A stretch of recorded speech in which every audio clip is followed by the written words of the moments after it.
Let me tell you of the days of high adventure.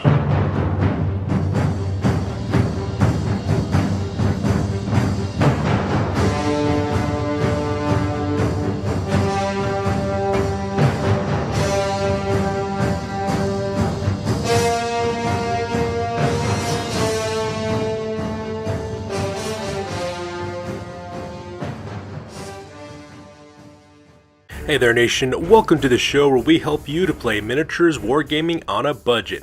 It is I, Commander CheapSkate, and we are back with our 50th episode of Warhammer Fantasy Battle Reports on this channel. So, if you're wondering what was up with the introduction, you notice it was a little bit different. What it was a photograph of the old 4th edition of Warhammer Fantasy Battle. This was the very first box set that I got received as a Christmas gift a long time ago, back when I was like a middle schooler. And that pretty much got me into the hobby of Warhammer. I've been playing it ever since. And so to commemorate the fact that it's been 50 battle reports on my channel, I decided to do an old school battle report. We're still playing by Warhammer 8th edition rules, but this time it's between Orcs and Goblins versus High Elves, because that was the original box set that you received when you purchased it back all the way back then for 4th edition Warhammer. So we're doing that one for our 50th battle report. And in this one, it's between myself as well as Brother Grim. Brother Grim is playing Waaagh Grom of the Orcs and Goblins, while I'm playing the Avelorn Guards of the High Elves. So we're throwing this down at 3,000 points, so it's a grand army battle report. So, you know, make it big and make it large, and you make it awesome for people to view. So because of that, we're really excited about showing you this 50th video. So with that being said, we're going to play some background music real quick. If you want to see exactly what the armies are bringing, go ahead and pause and take a look at your own leisure. So that being said, let's get battle report number 50 on a go. Grom, I've never prayed you before. I have no tongue for it. No one, not even you, will remember if we were good men or bad, why we fought or why we died. No. All that matters is that two stood against many. That's what's important. Balor pleases you, Grom. So grant me one request. Grant me revenge.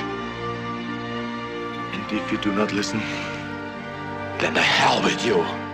Alright, battle scenario for this one is pretty simple. It is battle line. You got standard deployment rules, standard victory condition rules, because that's the best kind of Warhammer to play in my opinion. So with the scenario rules over with, we go directly to the battle plan.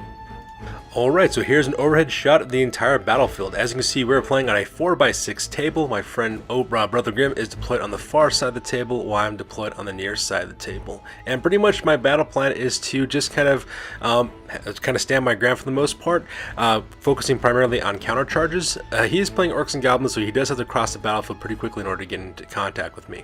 So what my plan is to kind of whittle him down a little bit and try to shoot his army apart and try to weaken it a little bit before I commit most of my forces.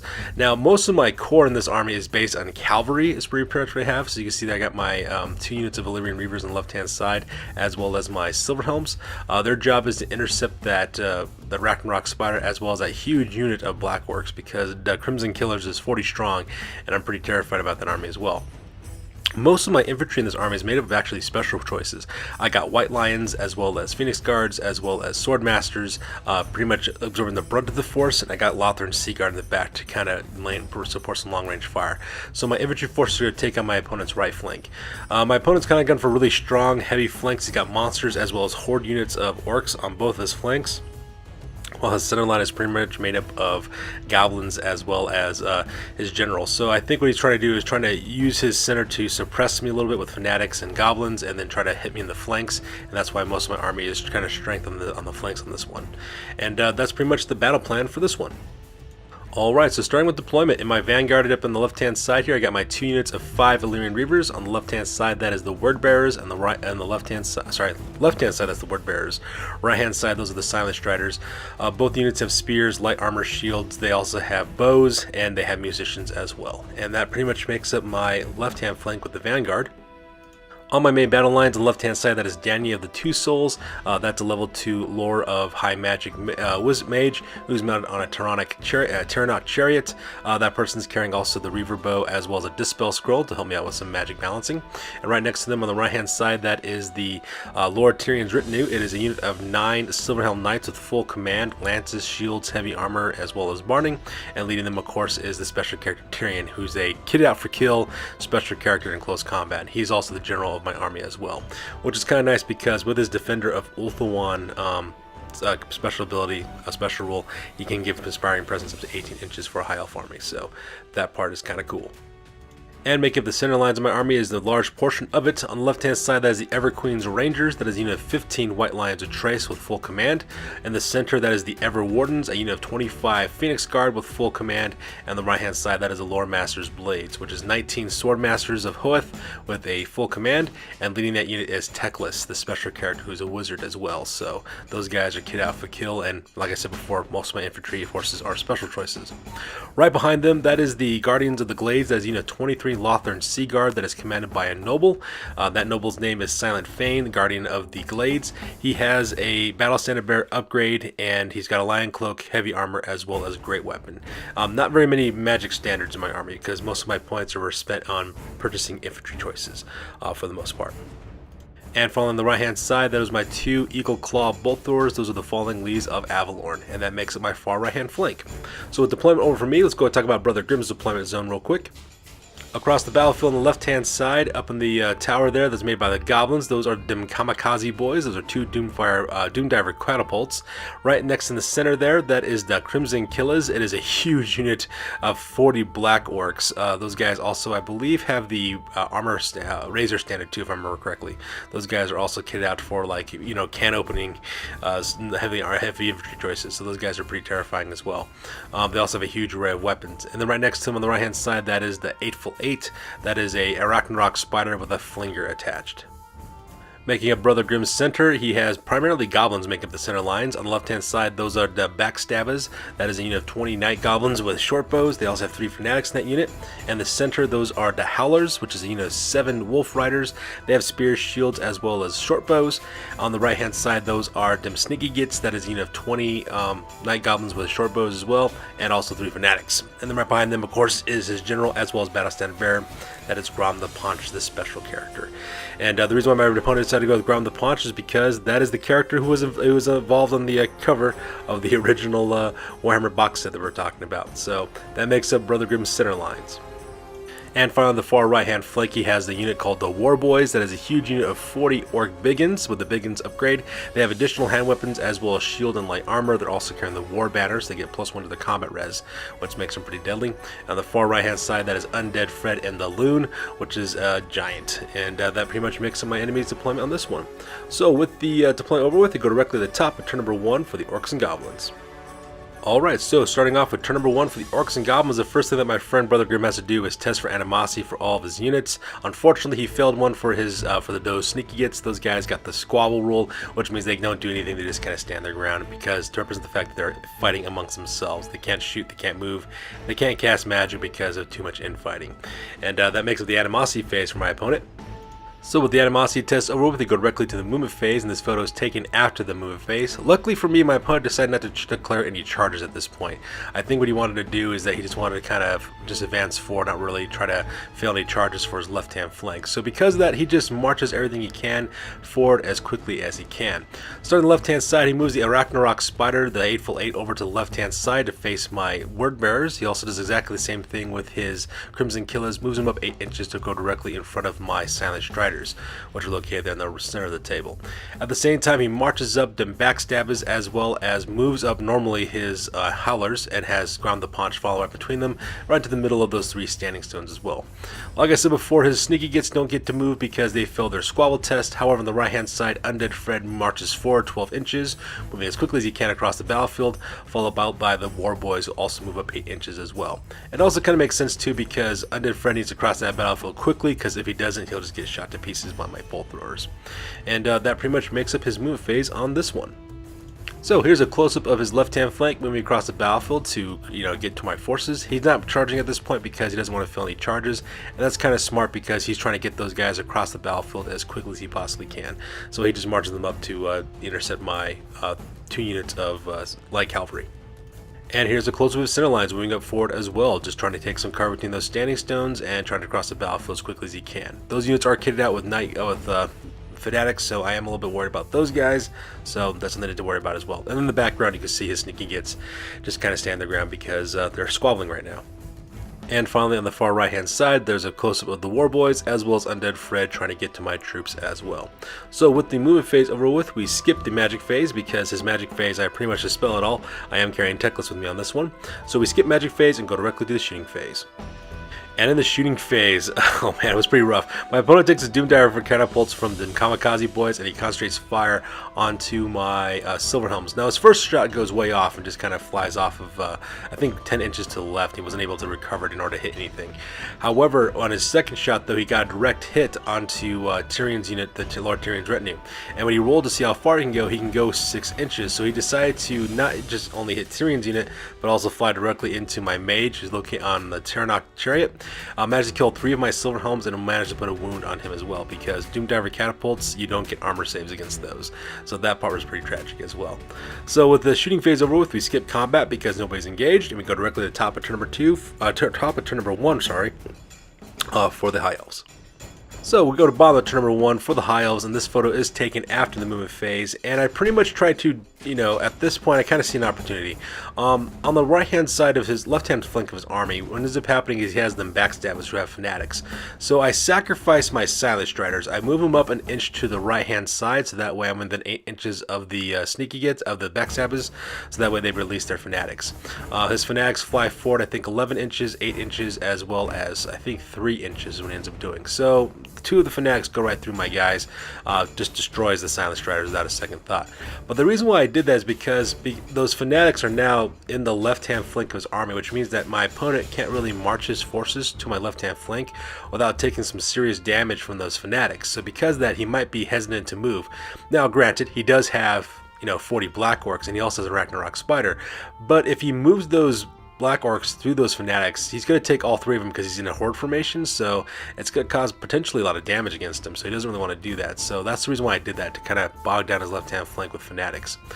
I then march over my word bearers from the left hand side. I move them directly towards the middle, kind of like the middle of the left hand side of the battlefield, because I'm seeing an opportunity here as well. This is going to be like a really hard gamble, but if I can get this spell off, what my plan is to do is to use Walk Between Worlds from my mage on the chariot, have it cast on my word bearers, send my word bearers 20 inches with the big one across the battlefield to that space between Grom the Paunch as well as those sneaky gets. Now, why am I doing that? If I do that, that means those fanatics get popped, which means the fanatics have to go towards me, and if they hit my unit of word bearers and kill them, that's great. But that means they also might overrun through Grom the Paunch, as well as his backstabbers, as well as his wolf riders. So if I can do that, I could just potentially just wipe out his center lines and just hopefully kill his general at the same time. So that's pretty much the plan I'm kind of going with. Now for the rest of my army, I do move them up their normal movement allowances. On the left hand side I get Danny the Two Souls as well as Lord Tyrion and his retinue set up to charge across the battlefield left hand flank. I also move up my Everqueen's Rangers, my Everwardens, as well as my Lord Master's Blades. I move up there 5 inches, that way they can start intercepting Undead Fred as well as the War Boys. I keep the Guardians of the Glades right where they're located at because I don't want to have them suffer -1 hit penalties for moving, because I'm planning on concentrating fire with my bows from my Lothar and Seaguard as well as my Bolt Thors onto Undead Fred and hopefully take care of him. And that pretty much makes up the move phase on this one. Here's a close-up of the left-hand flank where my Silent Striders got atomized by some fanatics, but at the same time bogging down my opponent's advance on the left-hand flank because he doesn't want to go through those fanatics either. And here's a close-up of the Word Bearers about to go magically kamikazing across the battlefield with my mage on chariot, Daddy the Two Souls, as well as Lord Tyrion and his retinue. And here's a close-up of the Everwardens, the Everqueen's Rangers, the Lord Master's Blades, as well as the Guardians of the Glades, getting ready to intercept whatever comes around the right-hand flank of my enemy's army. And that makes it the move phase. So with the move phase over with, we go directly to the magic phase. And in the magic phase, I cast off Walk Between Worlds, the big one with my level 2 Lore of High Magic Mage on Tirnoch Chariot. So because that Tanny, this 2 souls, teleports this unit of Living Reavers, my Word Bearers, 20 inches across the battlefield and lands them directly right next to Grom the Paunch, as well as those Sneaky Gits. And that was the entire plan, because with those guys being so close to those Sneaky Gits, the Fanatics get launched. And as you can see here, all 3 Fanatics get popped at this point. One of them travels, I think, 12 inches, so it goes through my Word Bearers and smashes directly into that boulder, so it does kill itself at the end. The other 2, I think, move 11 inches as well, so they're just 1 inch short of the Standing Stone. However, all 3 Fanatics go through my Word Bearers, and all 3 Fanatics also go through Grom the Paunch. As you can see here, my Word Bearers just got, crushed to oblivion and just turned into high elf paste by those Fanatics. So that part was kind of sad. However, Grom the Paunch also suffers 3d6 strength 5 hits with no armor saves. And just like that, my opponent Joe just gets splattered to pieces and just explodes. He does get a 5 ward save as well as regen saves, but unfortunately for him, it just wasn't enough to stop those number of attacks. I think it was like 11 too is when it ended up happening. 11 hits happened to him when those Fanatics went through him, so that part was just atrocious for my opponent. Now because his general's dead, everything within 6 inches of him has to take a panic test to see if they flee. And to make things even better, 2 of his units break. Those Sneaky Gits drop their bows and turn around 180 and start running away because they realize they just accidentally killed their general, while them Backstabbers, they failed theirs as well and move. They move through the Fanatics, which does kill all the Fanatics, but it also kills 5 of them Backstabbers as they run away as well, so that part was kind of cool. The Howlers, however, they didn't care. They didn't care their general died. They just stood their ground and they were fine. And because Grom the Paunch is a goblin, size mattered, rules popped in, so because of that, the War Boys didn't have to worry about running away either. And that pretty much makes up the magic phase on that part. Now, in order to get that spell off, of course, I did miscast with 12 on that one. When you look at this too, the miscast will end up being a 7. Klaatu, Veranda, which, looking back, isn't actually all that bad because my mage is not in a unit, so nobody gets suffered. He's perfectly fine. I do lose the rest of my dice for the that power pool for my magic phase, but at the same time, it was worth it. I broke my opponent's center, and that's the best I could hope for in a magic phase. So with magic phase over with, we go directly to the shooting phase. So during the magic phase, shooting phase rather, I take aim with Danny the 2 Souls Reaper Bow, manage to kill 1 Black Orc, so that's one less I gotta worry about, but there are 39 angry more fools I gotta take on later on, so that part's kinda rough. However, on the right hand side though, I had better success with my Lothern Sea Guard as well as my 2 Eagle Claw Bolt Throwers. The Falling Leaves of Avelorn as well as the Guardians of the Glades concentrated fire and managed to put all 6 wounds onto Undead Fred and the Loon, causing that guy to crash forward and die. Unfortunately for me though, Brother Grim did manage to pass his panic test for his War Boys, so his War Boys do stand their ground, but at the same time though, I don't have to worry about a giant anymore because that thing was terrifying, and I'm glad that it's dead. So with the shooting phase over with, we skip the combat phase because nobody's engaged in close combat, and we go directly to the top of turn number 2 for the Orcs and Goblins. Alright, so we go directly to the top of turn number 2 for the Orcs and Goblins. As you can see, my friend Brother Grim did pass his animosity test, so didn't have to worry about that, and we move in. He decides to start engaging my forces and cause some pain. The first thing he does, he declares a charge with the War Boys and makes a successful charge against my Lord Blaster's blades, so because of that, my Sword Masters of Thoth are now engaged. He just landed just 1 inch short of actually hitting my Phoenix Guard. I didn't move him up close enough because if he declared a charge, he had to declare a charge only against 1 unit, and he can't hit another unit if it's within close proximity. So just bad measuring on my part really. So because of that, he doesn't land a successful charge against my Lord Master's blades. At the same time, he also charges forward up with his Howlers, his Wolf Riders, and they make it across the battlefield directly into my Evergreen's Rangers. So because of that, my White Lions of Trace are now engaged in close combat. And then of course, he does move up his Arachnarok Spider as well as his Crimson Killers. He moves them up a couple of inches forward as close as he can to those Fanatics because the Fanatics did spread to the left hand side, so they are covering a big screen across those 2 major avenues of approach between the forest on the left hand side and the forest and the standing still on the right hand side. So that part's kind of cool, but he's still coming forward. He knowing Brother Grim, he'll just charge forward anyways because he don't care, because he doesn't care about losses that way. And at the same time, he rolls for his ambushers and Snaggle Grobspit as well as the Death Creepers. They manage to line up right behind my forces, which is kind of scary because if I'm not careful, Brother Grim could catch me in a pincer attack against my cavalry between Spider Riders in the back as well as Black Orcs in the front. So I have to worry about that part as well. So that part is kind of interesting. Here's a close-up of his Hateful Eight as well as the Crimson Killers trying to cross the battlefield and at the same time try to dodge the Fanatics that are standing in their way. And here's a close-up of Waaagh Grom Spit as well as the Death Creepers getting ready to cause some problems in the back end of my army if I'm not careful enough. So I got to deal with those ambushers because getting caught in a pincer attack is fun for no one. Well, fun for Brother Grimm, but not so much for me. And here's a close-up of his Howlers charging directly into my White Lines of Trace with my Everqueen's Rangers. And here's a close-up of the War Boys charging directly into my Lord Master's Blades. So those units will be fighting it out in close combat. And finally, here's a close-up of the back of the battlefield because those sneaky gets as well as them backstabbers, they failed their leadership tests and they just flee off the battlefield because they don't want to be killed, and they just realized they made a horrible mistake by killing their own general, which is actually kind of funny as well. And that pretty much makes it the move phase. So during the magic phase, we skipped the magic phase because, like once before, I was able to shut it down with Techless, so my opponent wasn't able to cast any spells off. So we go from the magic phase directly to the shooting phase.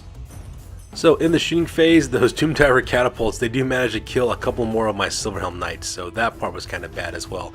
And thus making me realize that I might have to commit my forces whether I want to or not, because if I keep my Silverhelm right where they're at, they're going to get shot off the table by Doom Diver catapults. The second one went way off. I think he went off by like, I think 8 inches, and he just scattered too much and he couldn't recover in time. So because they wasn't able to do much of anything, but man, those Doom Diver catapults, I forgot how dangerous those things are and how deadly they can actually be against heavily armored targets. So with the shooting phase over with, we go directly to the combat phase, and the combat between my Lord Master's Blades as well as the War Boys was absolutely horrific. It was just a bloodbath on both sides. In the end, my Lord Master's Blades, they get to strike first because they always got the strike first ability. They managed to kill 15 of the War Boys. Just chop those guys down to their base elements with their great swords, so that part was kind of cool as well. And Techless, he also managed to get off a wound too, which is pretty cool. In return, the War Boys do attack with their additional hand weapons. Because of the Choppas rules, they do get +1 to their strength, and as you can see, they do kill 9 of my Lord Master's Blades, so that part was kind of sad as well. So half my unit is almost gone, and that's the way like High Elves traditionally work because you know they're glass cannons. They can dish out the attacks, but they really can't take them back. And the nice part about it is using my martial prowess ability, I was able to attack with all 3 ranks of my sword masters too, which is pretty nice. That really helped me out a lot in this one. Needless to say, I do defeat him by a landslide in the combat resolution. However, because he has more ranks than me, he is steadfast. So because of that, he rolls off on his unmodified leadership, and so because of that, his orcs stay exactly where they're at. They're not going anywhere. So that part was kind of sad. However, the combat between my Everqueen's Rangers against the Howlers went completely one-sided. I chopped down those Goblin Wolf Riders like it was nobody's business. I killed those guys to the man. And since I defeated those guys, I do a quick combat reform real quick, turning my guys 180 degrees so that way they can face off against Waaagh Grom Spit as well as the Death Creepers. My plan is to send in my White Lines directly into those guys and to destroy them in close combat. And that pretty much makes it the combat phase of this one. So with combat over with, we go directly to the bottom of turn number 2 for the High Elves. And that takes us directly to the move phase for turn number 2 for the High Elves. And as you can see here, I've done some charges. The first thing I do, of course, is I declare a charge with my Phoenix Guard from my Ever Wardens, and they only are like an inch away, so they had no problem charging directly into the War Boys. So now the War Boys are facing 2 of my special choices. I also declare a charge with Tyrion and Lord Tyrion's retinue, charging forward right between the space between the Fanatics on the left-hand side and the Standing Stones on the right-hand side, and I send them directly into the Crimson Killers. Now, the problem with that is that cavalry, especially with only the little bit that I do have, do not do very well against mass infantry forces, so that part is against me. However, my plan here is to chop down as many of those guys as I can on the charge, because if I keep my Silverhelms where they're at, they're going to get shot to pieces, so it's not going to do them any good to be there. I have to commit them, or they're just going to be combat ineffective at this point. So that's why I send them up forward. Hopefully Tyrion can help kind of mitigate the fact there's not that many of them. I'm also fully aware that my unit could just get chopped down to pieces as well, but you know, them's the breaks.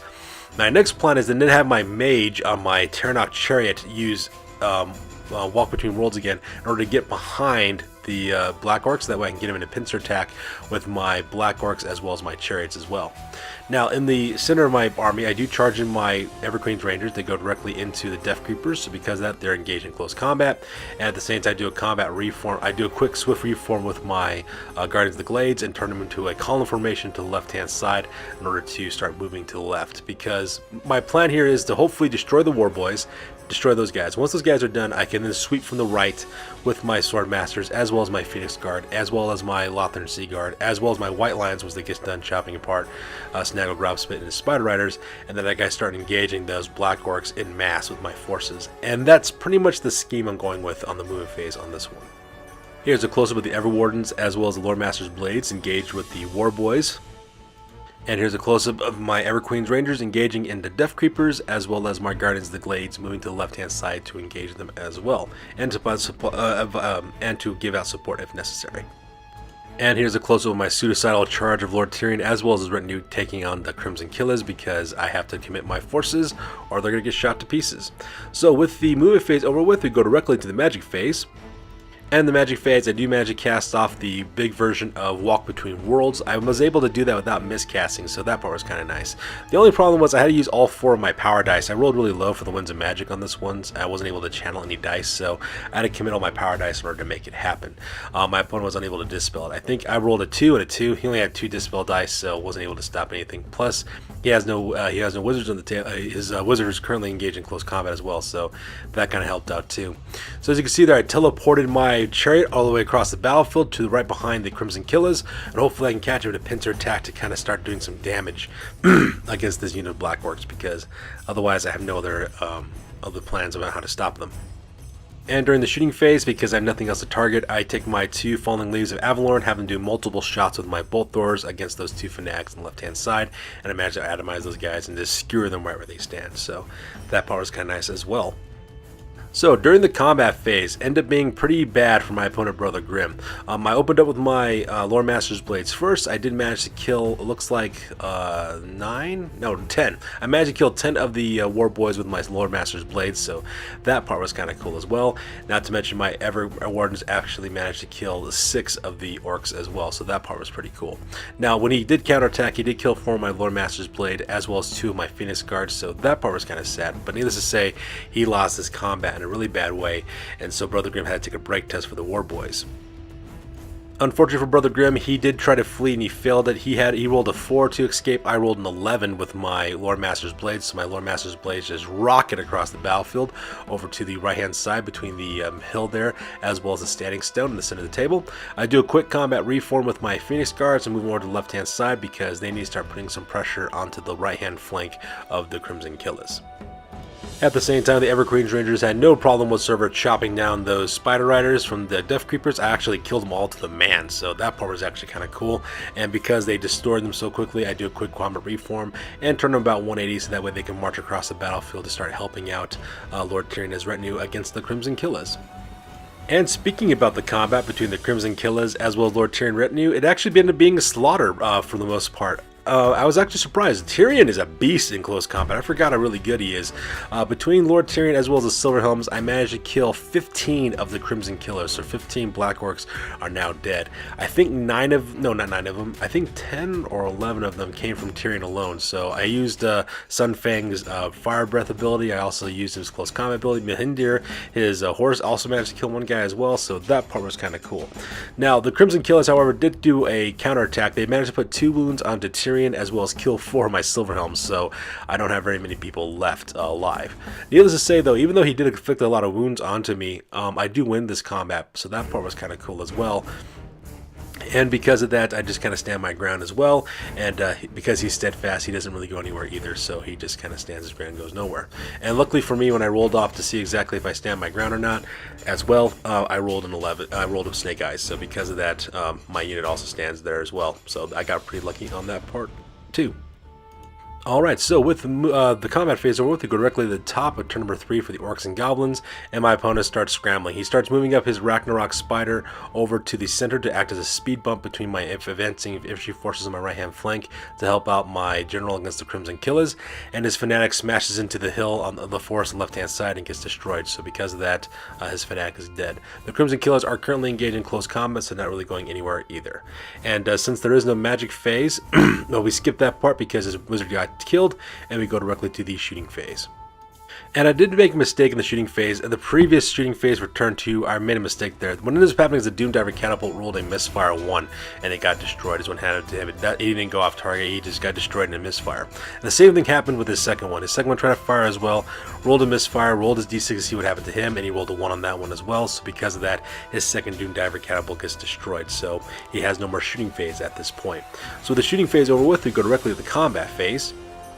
And in the combat phase, Lord Tyrion actually does pretty well for himself. He managed to kill 4 more Black Orcs from the Crimson Killers, so that part was kind of cool. On the counterattacks, they did try to attack my general, but luckily for me though, because he's no longer using, he was trying to concentrate more attacks with using additional hand weapons, so he doesn't get any strength bonuses from that because he's trying to land more blows. Fortunately though, he wasn't able to get past my armor save or through my ward save, so because of that, Tyrion just stands his ground, while my last Silverhelm Knight was just chopped down to pieces as well. I did win combat, technically speaking, but because he has more ranks than me, he is stubborn, and so because of that, he doesn't go anywhere as well. Alright, so that takes us directly to bomb number 3 for the High Elves, and this is after the movement phase. As you can see, I declare a charge forward with my Everqueen's Rangers. My White Lions go tearing across the battlefield directly into the Hateful Eight, so because of that, those 2 units will be fighting out in close combat. At the same time, I also charge in my Danny of the Two Souls, manage to charge them in directly to the back of the Crimson Killers. So now the Crimson Killers are in a pincer attack between my Chariot as well as my General. The rest of my forces march up as quickly as they can, swooping around the right-hand flanks in order to start engaging the Crimson Killers into close combat as well. And that pretty much makes it the move phase for this one. Here's a close-up of Danny the Two Souls on his Chariot, charging directly into the Crimson Killers and get ready to fight those guys in close combat. And here's a close-up of the Everqueen's Rangers, engaging directly into the Hateful Eight and get ready to chop him down with some great axes. So I'm looking forward to that. And here's a close-up of the Guardian of Glades, the Everqueen, the Everwardens, as well as the Lord Master's Blades, marching as quickly as they can in order to lend some support to my general, so that way he doesn't get killed. And so with the move phase over with, we go directly to the magic phase. So during the magic phase, I do cast Walk Between Worlds for both Danny the Two Souls. I cast it onto my Phoenix Guards, so because then my Everwardens move up 10 inches. At the same time, Teclis also casts the same spell because he has a Lord Master ability onto his unit of Lord Master's Blades, and they move up 10 inches as well. And that pretty much makes it the magic phase on this one. So with the magic phase over with, we skip the shooting phase because everything's engaged in close combat, and we go directly to the combat phase. In the combat phase, my Everqueen's Rangers just managed to chop down the Ragnarok Spider like it's nobody's business, just, you know, hi-hoing it to death with some great axes. Because they destroyed, they do get to overrun, so I did roll an overrun roll of, I think, 8 inches. So because of that, my White Lions charge directly into the front of the Crimson Killers, so they'll be able to engage them in the next combat phase.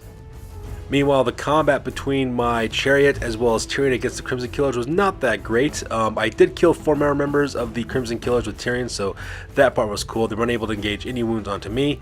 However, they did manage to put 2 wounds onto Danny the Two Souls, so that part was kind of sad. But I do manage to kill, get this, 1 Black Orc with my impact hits, so that part was kind of nice. But man, things are not looking very good for my guys here at this point.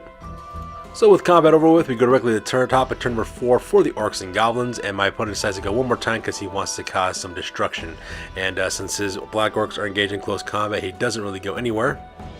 So here's a close-up of my White Lions, of my Everqueen's Rangers, as well as Tyrion, as well as my Mage on Chariot, directly engaged within the Crimson Killers. So because of that, movement phase over with, we go directly to the combat phase. And during the combat phase, it got pretty brutal there for a second.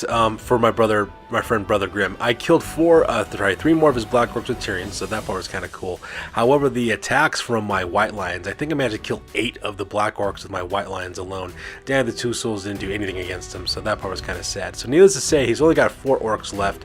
He does have to take a break test. He does fail his break test, and I chase him down with Tyrion, and I destroy those guys as well. However, we decided not to move the miniatures because that just took too much effort on our part. And as you can see, that takes us directly to the end of the game, with the High Elves winning on this one. I managed to table my opponent, the entire army, by the end of the battle report, so that part was kind of cool as well.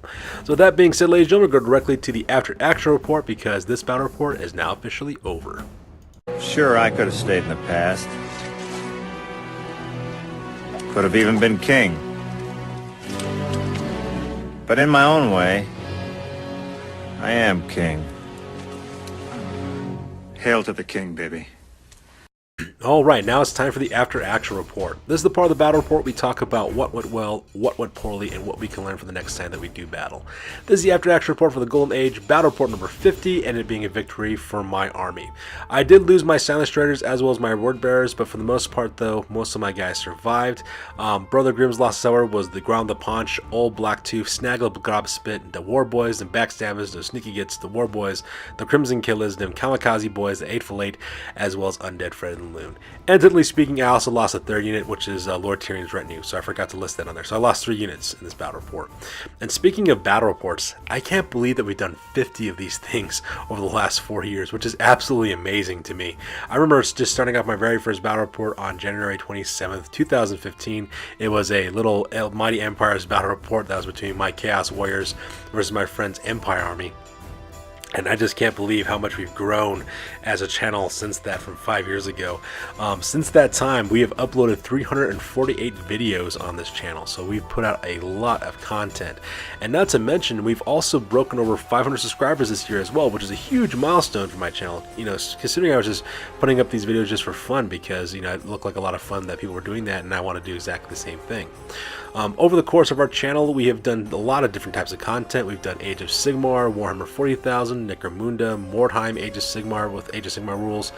We've played Age of Sigmar Skirmish, the 9th Age, and of course, my favorite type of battle reports to do, which is Warhammer Fantasy Battle. So far, this has been an amazing ride as well as experience. I can't wait to see where we go next with it. So I'm looking really forward to, you know, breaking the 500 mark and hopefully going to 1,000. That'd be kind of cool if we were able to pull that off eventually. And the reason why we're able to do this is because of you guys. You're the reason why we keep doing this. Your guys' comments, your likes, your subscribing. It's just amazing for us on this channel. So thank you very much for sticking with us for this many years and watching the content we're producing as well. As always, you guys, check us out on Facebook, Instagram, as well as Blogger for all this great news relating to our hobby on this channel. And that's good for this one, you guys. We will catch you guys on the flip side. Peace out and stay classy.